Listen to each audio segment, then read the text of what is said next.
Hey guys, welcome back to the channel. Sorry I've been gone for a little bit again. Recovering from an injury. It sucks. I'm not very mobile right now, and don't get old. It just sucks. And so, hey guys, I've never asked you to do this before, but if you're watching this video and you're not subscribed, could you subscribe for me? I would really appreciate that. Gives me a better idea of the content that I'm making. Is it something that you want to see? And so I've noticed, I'm looking at all my videos that I've posted, the stuff on the Ruger American Predator gets a lot of views, situational shooting gets a lot of views, the Grendel gets a lot of views. I do plan on getting back out and getting my Grendel out and doing some more reloads. I just got a bunch of brand new brass that I need to reload, but as everybody knows, I don't think it's any big surprise, ammo components, or ammo and reloading components, it's like the evidence on the Clintons. That shit's just gone. Like, where is it? I need more stuff. I do have some. I won't disclose my stockpile, but I've got a bit of Grendel. I don't have enough to really get out and start blasting if I want to keep stuff for the long run. I've got some to test some new loads. I am down at a lower elevation now, and I know that doesn't necessarily affect muzzle velocity out of the barrel, but it does downrange on the external ballistics. And so I need to do some more testing with that because, yes, your calculators are nice and cool, and I use a Strelok app, and I love it, but nothing ever beats downrange data, actual data. Shoot the gun on a target, get your drops, and make sure that they're legit. Generally speaking, the apps are pretty close, but I just want to make sure that I'm good. So I've got some more shooting with the Grendel. I do have the Sig Cross that I'm going to be hitting up quite a bit. I love that gun, and I just got him to reach down and grab it. Ah! So obviously it's my back that's that's messed up. My psoas, if you know what that muscle is, I messed it up. So I got a new Plano case for the Cross, and it's pretty nice. It's not as thick or as durable as like a Pelican. I can't even think right now as I open this because I get all excited about opening this rifle case because this rifle's inside. But anyways, so today we're not talking about this, but we're talking about what this did. But man, I love this gun. I like it a lot. So let me fold this back up and put it up. I literally have this sitting in my office with the lid open on the floor, so every time I walk in I can see my new gun. And so give me 1 second. I'm going to put this back down. Probably shouldn't be doing that. So anyways, so I went out and shot it. I've only shot it once, 60 rounds.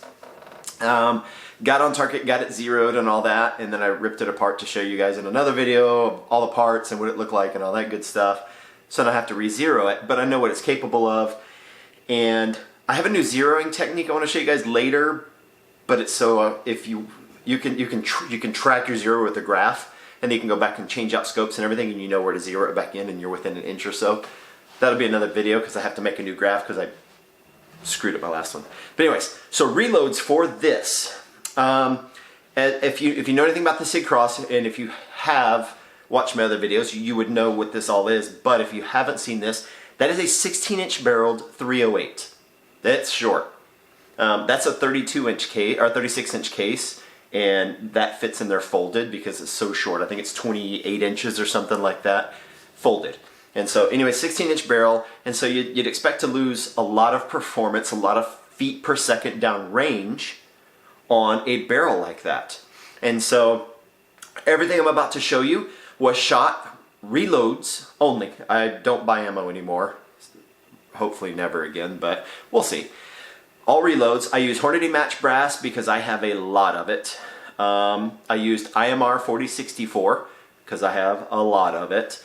And I used Hornady Boattail Hollow Point 178 grains, not because I have a lot of it, but it's the only thing I've got. That's it. I haven't found any good 308 bullets in a while. Found 400 of those, grabbed them up, and prayed for the best. They worked well on my Ruger American Predator. They worked okay in this. And what I'm going to show you the groups that I shot And I really hate to even say that because I wasn't shooting for groups, and I know that's kind of a waste. I was more interested in making sure that I had the data I needed because I was on a very truncated time schedule. I was on a road trip to Colorado. I went to my old stomping grounds, shot at the range there at Fort Carson, and I had like an hour. And so I did not shoot for groups. So it was boom, boom, boom. I was just trying to get my data. But anyways, not too bad considering. And then also after I got zeroed, some ammo I had reloaded for my Ruger, they were 180 grain soft points. So basically soft point, boat-tailed soft points, whatever. I don't remember exactly what they call them, but excuse me, from Spear. They were wonderful. I shot like a third inch group, a 0.3 inch group with those in my Ruger. Took them out as soon as I got zeroed and was hitting a 500-yard prairie dog steel. I don't think it's a real prairie dog. I think it's a little bit bigger. It looked bigger. I didn't range it or anything, like to measure it or anything, but I hit that thing like 6 times in a row at 500 yards. So I think the capability of the rifle's there. So my next shot groups after get re-zeroed is gonna kind of wrangle that in and get it down to where I'm actually going out to shoot groups. That way I have an idea and you guys get an idea of how the Sig Cross is shooting. And so I'm gonna bring this up. I'm gonna scoot to the side a little bit here. All right, so keep in mind, Hornady match brass, which I think it's the same as regular brass. I don't really care, whatever. It's all matching. So IMR 4064, and since I don't give you my reloading data, here's what I shot. So I'll put it over here. All right, so my first group was 44 grains at 2.845 inches, and I did change up the measurements on these. So as a 2.5 inch group, I had a couple right here. Average was 25.22, extreme spread 76, and standard deviation was 36. Those two last numbers that's not good. All right, so I'm looking for, I can fix shot group later. I already know this in my head, so I'm not worried about that. That's why I don't care about that too much right now. I'm looking for a good viable tight numbers on this. Group 2, 44.5 grains at 2.845 again. 2591 average. I have got zero, and keep this in mind throughout all of these because the speeds really jump up. 0 signs of pressure, and it was 93 degrees. So keep that in mind. Extreme spread of 96 and a standard deviation of 46. Absolutely horrible. And 2.872.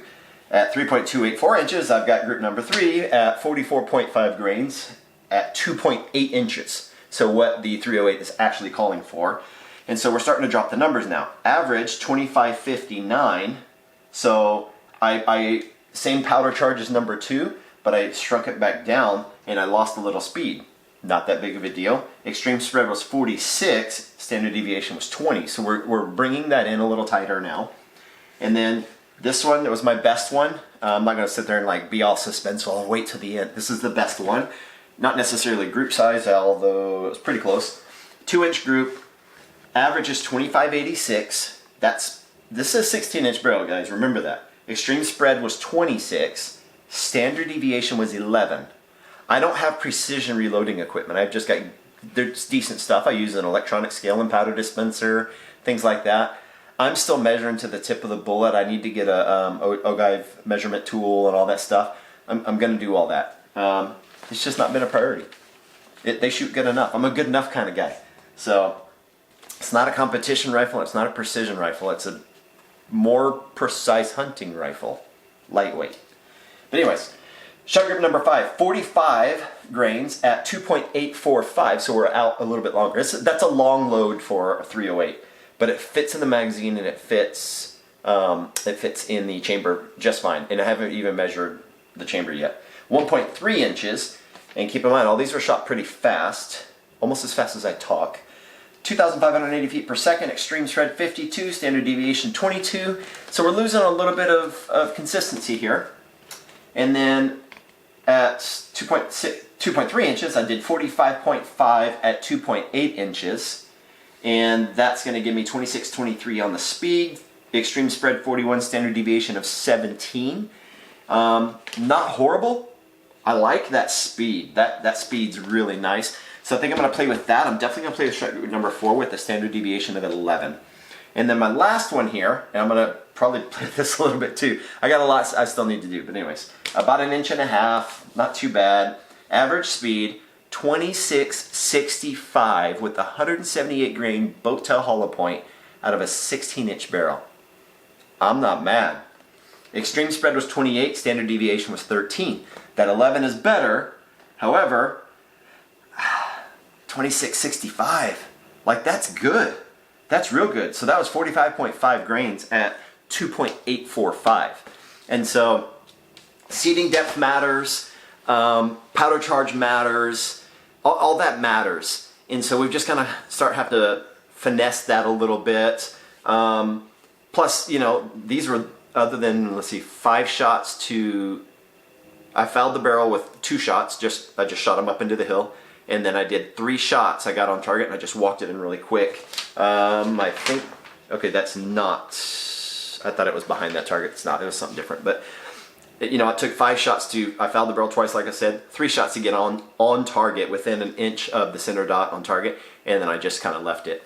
But after I did that, I was on at 500 yards with ballistics out of my 18-inch barrel for a 180 grain bullet.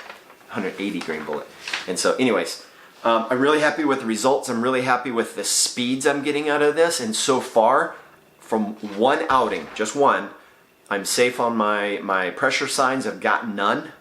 And I'm really happy with the thought of where this is going to go. I'm going to start dialing this in a little bit better. Sorry, this is going a little long. So I'm going to dial this in a little bit better. I'm going to get this down to more of a science. Hopefully get some more bullets. I'm not the guy that'll like, oh, I found 100 bullets, I'm going to order this. Like, if I can't order 400 or 500, I won't order them because it's not consistent.